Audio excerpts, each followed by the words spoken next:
অগ্নি সন্ত্রাসী, নাশকতাকারী, রাষ্ট্রদ্রোহী। আজকে চোখ কোথায় গেছে দেখছেন তো? যেখানেই উন্নয়ন সেখানেই ধ্বংস, ঠিক কিনা? পৃথিবী ধ্বংস, ন্যাচারাল ধ্বংস, সেতু ধ্বংস, যেখানেই উন্নয়ন সেখানেই ধ্বংস। তা আমরা কি চুপচাপ বসে থাকবো? হ্যাঁ হ্যাঁ, বীর মুক্তিযোদ্ধা আছেন এখানে, এই যে আমাদের এই যে বীর মুক্তিযোদ্ধা গেছে না, মুক্তিযুদ্ধ করে দেশ ওনারা স্বাধীন করে দিয়েছেন।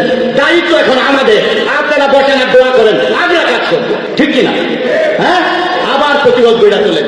জায়গায় জায়গায় আমি দেখতেছি তারা কি হয়েছে, আন্দোলন হয়েছে, আমাদের সরকার তার সব মেনে নিচ্ছে। আমি তো একটাও দেখি না যে মেনে নেয়নি। বিভিন্ন জায়গা থেকে যারা আসছে তারা বলতেছে এটা প্রত্যাহার প্রত্যাহার প্রত্যাহার। তারপরেও ঘোলা পানিতে মাছ শিকারের প্রচেষ্টা চলছে, চলছে কিনা? তা আপনারা যার যার জায়গা থেকে অ্যালার্ট থাকবেন। গোটা বাঘের আগে আমরা দুর্গ গড়ে তুলবো, প্রতিরোধের দুর্গ গড়ে তুলবো।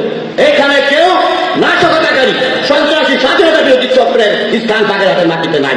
তাগুলো রাজনৈতিক হয়ে যায়, কিন্তু এই রাজনৈতিক দর্শন আমাদের মধ্যে আছে কিনা? আমি নিরপেক্ষ, কিন্তু রাষ্ট্রের অস্তিত্বের সাথে আমি নিরপেক্ষ নই, ঠিক আছে কিনা? হ্যাঁ, এই যে ধ্বংসযজ্ঞ যারা চালাচ্ছে, চোখ কান খোলা রাখেন, আমাদেরকে ইনফর্ম করেন। We will take stern action against those perpetrator, ঠিক আছে কিনা? আমি আর কথা বাড়াবো না। আমার হৃদয়ে রক্তক্ষরণ হয় যখন এগুলো দেখি। যেখানে উন্নয়ন, যেখানে স্মার্ট বাংলাদেশের ট্রান্সফরমেশনের স্বপ্ন, সেই আইসিটি সেক্টর, সেই স্মার্ট বাংলাদেশ, ডিজিটাল বাংলাদেশ, সেই স্বপ্নে আমাদের কি করছে, তারা প্রতিবন্ধকতা সৃষ্টি করছে। আমরা একসাথে এগুলোকে প্রতিরোধ করবো। এই হোক আমাদের পদ্ধত। অগাস্ট মাস শোকের মাস, আগামীকাল থেকে 1 আগস্ট শোককে পরিণত করবো শক্তিতে, ইনশাআল্লাহ, ঠিক কিনা? আপনাদের সাথে, বীর মুক্তিযোদ্ধাদের সাথে নিয়ে আমরা এগুলোকে প্রতিরোধ করবো।